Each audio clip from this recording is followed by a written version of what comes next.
Donc très rapidement, si on avance un slide, pour ceux qui ne connaissent pas Bazaarvoice, on est expert dans le contenu généré par le consommateur. Par cela, on comprend donc des avis, comme des avis produits, des avis sur le service, l'expérience achat en magasin. Si on peut avancer un slide. Ah, j'ai un cliqueur, je pense. Tant mieux. Donc, des avis comme des avis produits, magasins, services en ligne, mais aussi des modules comme des questions-réponses où les clients peuvent échanger entre eux sur les pages produits, ou bien des images, des vidéos issues des réseaux sociaux que nous pouvons récupérer, modérer et afficher pour rendre aux pages produits encore plus enrichissantes et intéressantes pour le consommateur. Bazaarvoice, aujourd'hui, on travaille avec et des marques et des distributeurs, donc comme L'Oréal, Clarins, Unilever, mais aussi des distributeurs comme Cdiscount, le groupe Carrefour, le groupe ADO. Ce qui est très bien pour nous, ce qui est très bien pour vous, c'est avoir notre solution sur des milliers de sites. Ça nous donne une masse d'informations et de données impressionnantes et absolument gigantesques que nous pouvons analyser et mesurer l'impact sur le parcours d'achat. C'est justement ça ce que je vous invite de suivre aujourd'hui. Si on regarde le parcours d'achat rapidement, typiquement il est découpé en 4 phases, la découverte, la considération, l'achat et la fidélisation par la suite. Les données que je vous présente aujourd'hui, c'est des benchmarks, tous secteurs confondus. Donc je vous dis, on a beaucoup de données. On peut aller très loin dans l'analyse des données par secteur, par industrie, par région, par pays. Donc si vous voulez davantage d'informations, n'hésitez pas à revenir vers moi ou mes collègues par la suite. Pour faire intéressant pour tout le monde, aujourd'hui, j'ai choisi des benchmarks génériques. Donc si on commence par la première phase, la découverte, le contenu consommateur, c'est un contenu qui est extrêmement pertinent pour les moteurs de recherche. Pourquoi ? Quand les consommateurs parlent entre eux, déjà c'est un langage naturel. On parle du produit, on parle du service, on parle de l'expérience d'achat en magasin ou en ligne. Donc forcément, il y a beaucoup de mots-clés qui ressortent de ce contenu, qui sont indexés dans vos pages où vous affichez ce type de contenu. En plus, et ça c'est presque plus important, c'est un contenu qui est très frais. Donc il y a toujours des avis du contenu qui arrive sur votre site. Donc à chaque fois que le moteur de recherche va venir indexer votre site, il y aura du contenu frais pertinent, ce qui va faire en sorte que vos pages vont être positionnées plus haut dans le moteur de recherche parce que Google veut présenter les pages les plus pertinentes pour le consommateur. Ce contenu est reconnu comme un contenu social. Et Vincent l'a dit en introduction, on le voit beaucoup dans les interactions aujourd'hui. Transparence, authenticité, il y a très peu de choses qui sont plus authentiques que les consommateurs qui se parlent entre eux. Donc toutes les marques, tous les distributeurs vont dire « moi j'ai le meilleur produit, achète-moi ». Si c'est 200 consommateurs qui ont acheté un produit qui dit « c'est vraiment top, c'est super, c'est bio, c'est un bon goût et tout ça », voilà, c'est beaucoup plus rassurant. Aujourd'hui, on sait que les consommateurs font davantage confiance au contenu de leur pairs. Pour revenir à la découverte, donc vous avez quelques benchmarks, ça peut influencer et le trafic organique, grâce aux algorithmes que je viens d'expliquer, le trafic payant, donc les Google Seller Ratings par exemple, c'est la notation du site en soi. Google dit que ça augmente le taux de clic sur les annonces AdWords que vous faites de 17%.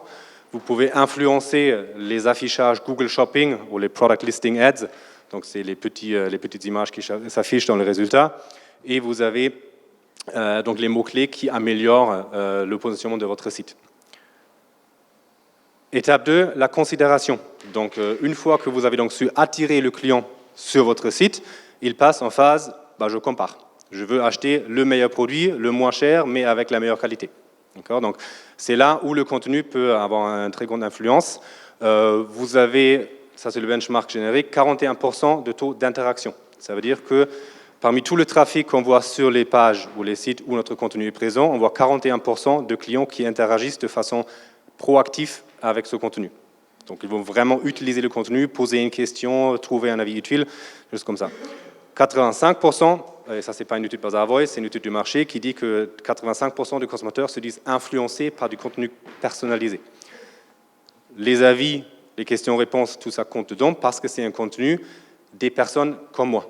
Donc, quand on affiche des avis, ce n'est pas uniquement l'avis sur le produit. Davantage, on présente aussi des informations sur la personne qui a donné cet avis. Évidemment, pas des informations personnelles, mais davantage, par exemple, la tranche d'âge. Est-ce que vous avez acheté ça pour vous, pour un cadeau? Ça dépend des catégories. On peut vraiment personnaliser l'affichage de ce type de contenu. Cet impact positif se confirme quand on regarde ce qui se passe s'il n'y a pas de ce type de contenu sur le site. nous avons fait des tests avec des groupes consommateurs, des tests A/B, en présentant une page produit avec ou sans des avis ou des questions-réponses. Ils nous ont constaté que 40%, donc 30% des clients décident de ne pas acheter, donc ils ne voudraient pas acheter ce produit s'il n'y a pas au moins un avis qui confirme que c'est un produit qui peut être bon. C'est l'effet confirmation sociale, personne ne veut être le premier à acheter un produit, d'accord, pour tester. 10% en plus ont carrément quitté le site pour chercher ailleurs.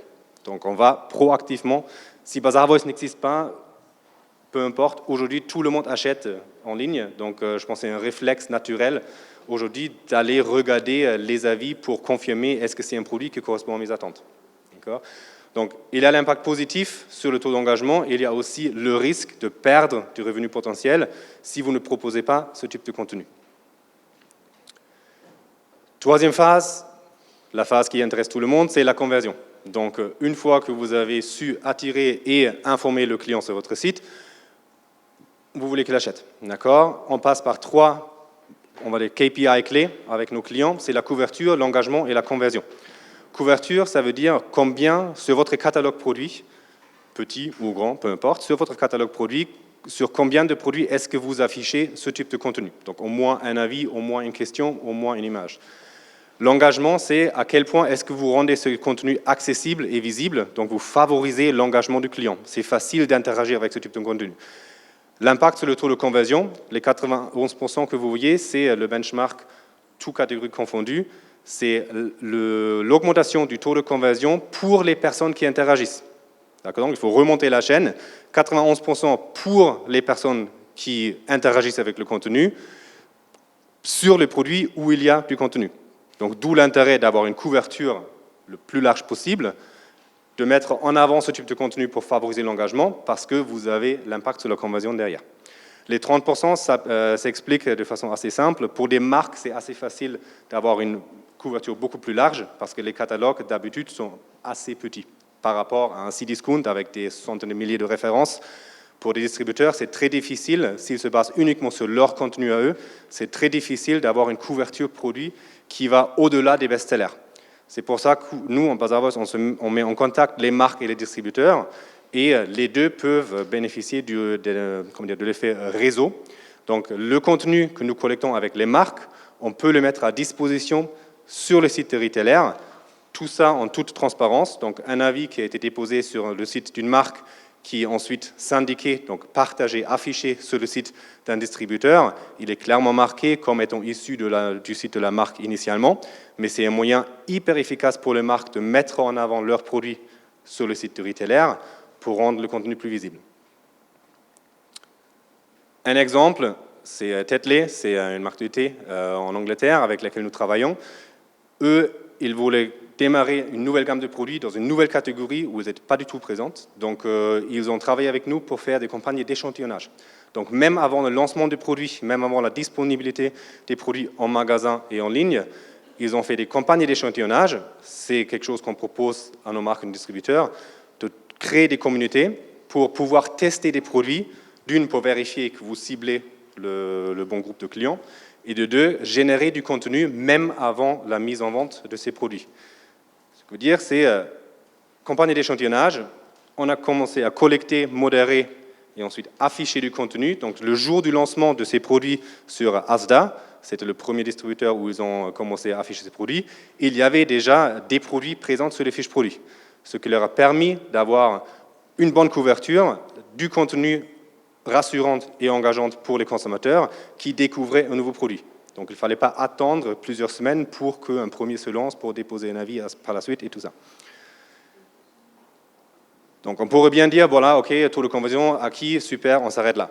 Donc il ne faut surtout pas faire ça, il faut aller plus loin. Parce que comme je dis, nous, on est capable de mesurer l'impact. La modération Bazaarvoice fait en sorte qu'on ne va pas uniquement dire oui ou non, on peut afficher ce type de contenu sur votre site pour garantir qu'on n'affiche pas n'importe quoi.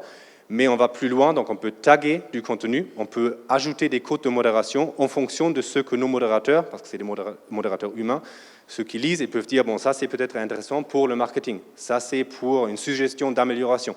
On trouve ça souvent dans les avis 4 étoiles, par exemple. Bon, je donne 4 étoiles, j'aurais donné 5 si jamais.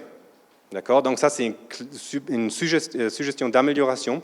C'est très, très pertinent pour les équipes qui s'occupent du lancement des nouveaux produits parce qu'ils peuvent avoir voilà, des idées de consommateurs. On peut référencer ça avec, on peut creuser ça avec le groupe cible qu'on veut avoir pour ce type de produit. Donc, c'est systématique avec nos clients. On met en place des stratégies pour analyser le contenu et diffuser les insights dans tous les départements, marketing, service client, service magasin, parce que tout ça s'applique en ligne, mais également en magasin. Donc il y a aujourd'hui des moyens où on peut mesurer à quel point le contenu qu'on propose en ligne et avec lequel les clients interagissent a aussi un impact positif sur les ventes en magasin.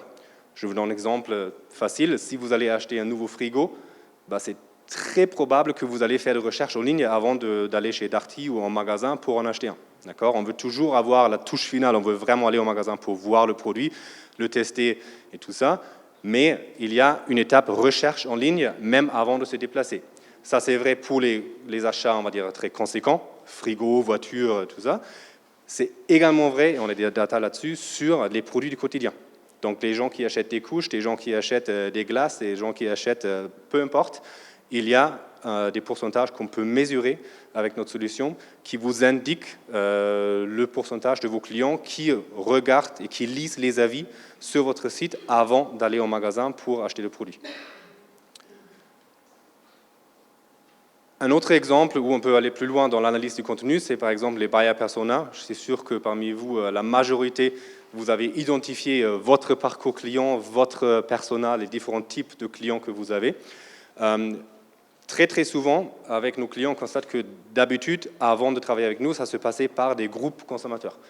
On invite une vingtaine, trentaine, cinquantaine de personnes, 2, 3, 4 fois par an, pour poser des questions, remplir des questionnaires avec 50 questions, et sur la base de ça, on se constitue des buyer personas pour identifier le client idéal. Avec les avis, vous pouvez automatiser ça. C'est du contenu qui arrive tout le temps sur toute la base de vos clients qui achètent, qui en ligne, en magasin. Donc vous avez une façon d'avoir beaucoup plus d'informations pour identifier ce type de personas. Je vous ai apporté deux petits exemples, un exemple marque et un deuxième exemple pour les distributeurs. Croquons la vie par Nestlé, c'est le site communautaire de Nestlé. Ils ont plus de 10 millions de visiteurs uniques par an et ils exploitent ce système à fond. Donc c'est un site qui propose oui, des produits, des nouveaux produits pour les tester, mais surtout des recettes, il y a un aspect communauté, ils collectent des avis, des images, ils mettent en avant le contenu du consommateur. S'il y a des nouveaux produits qui sont testés, il y a des avis qui arrivent par la suite pour rassurer d'autres clients pour aller tester ce produit. Donc aujourd'hui, ils ont collecté plus que 130 000 d'avis. Donc vous imaginez les informations qu'on peut tirer de cette masse de données. Deuxième exemple, pour aussi parler aux distributeurs, c'est Auchan Drive. Il y a une petite vidéo de 2 minutes parce qu'eux, ils savent beaucoup mieux expliquer que moi ce qu'ils font avec notre programme. Donc si on pouvait dérouler la vidéo, c'est 2 minutes, très vite.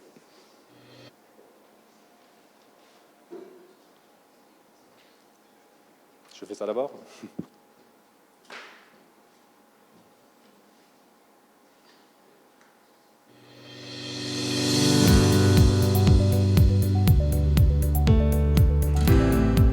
Auchan Drive, c'est une société qui fait partie du groupe Auchan, qui regroupe aujourd'hui 103 points de vente, avec un peu plus de 4000 collaborateurs. Les objectifs du programme Avis Client étaient simples, on veut se mettre en relation avec notre client, on veut être proche de lui. Les avis clients sont un bon moyen de récupérer effectivement dans son parcours de course ses idées, sa volonté et d'être vraiment en interaction avec lui. Le programme Avis Client chez Auchan Drive s'est découpé en 3 grandes parties. La première partie était de récolter les avis pour nos produits et notre marque propre. Nous avons ensuite affiché ces avis et travaillé avec l'équipe Auchan Production. Et dans un dernier temps, nous avons ouvert la récolte d'avis à l'ensemble des marques et des fournisseurs avec qui nous travaillons. Aujourd'hui, nous sommes à quasiment 200 000 avis récoltés au bout de 2 ans de programme. La couverture produit est assez large, nous sommes à plus de 20 000 produits et la note moyenne est de 4,1 sur 5, un très bon retour des clients sur nos produits. Dans un premier temps, nous gérions nous-mêmes au sein de la cellule e-merchandising chez Auchan Drive les avis clients. Nous avons très vite été sollicités et sollicité d'autres services, les acheteurs, les achats internationaux, les gestionnaires commerciaux, chacun spécialiste dans son marché et dans ses catégories, reçoit toutes les semaines un certain nombre de reporting et d'informations. Les bénéfices sont dans un premier temps une plus grande proximité avec nos clients, une meilleure connaissance de ces achats et de ces modes de consommation. Nous avons pu aussi retravailler notre gamme via ces notes et ces commentaires clients, des changements de recettes pour des remontées clients sur des problématiques de goût, de texture de produits, des changements de packaging aussi. Nous avons par exemple il y a quelques mois sorti une marque Cosmia, cosmétique Auchan, et la récolte d'avis nous a aidé à être très réactifs sur la mise en place de cette gamme. Il y a pour moi deux gros avantages à travailler avec Bazaar Voice. Bazaar Voice nous propose un vrai accompagnement dans notre collaboration et dans la relation que nous avons avec eux. Nous avons une personne qui est dédiée et qui est très moteur, très force de proposition sur des nouvelles fonctionnalités et des choses à mettre en place sur notre site. Le deuxième point très positif pour nous avec l'outil Bazaar Voice, c'est la mise en place de reporting qui est très industriel, qui est envoyé toutes les semaines à différents services et qui nous permet vraiment d'être très réactifs sur la gestion de ces avis. Les prochaines étapes du programme Avis Client, c'est de rendre physique ces avis. Aujourd'hui, on part du site e-commerce et l'idée, c'est qu'on puisse transposer ces avis en magasin, de les rendre visibles à des clients qui sont communs aux deux enseignes. Nous sommes aujourd'hui très satisfaits de Bazaar Voice. Nous travaillons dans une vraie relation de confiance avec eux.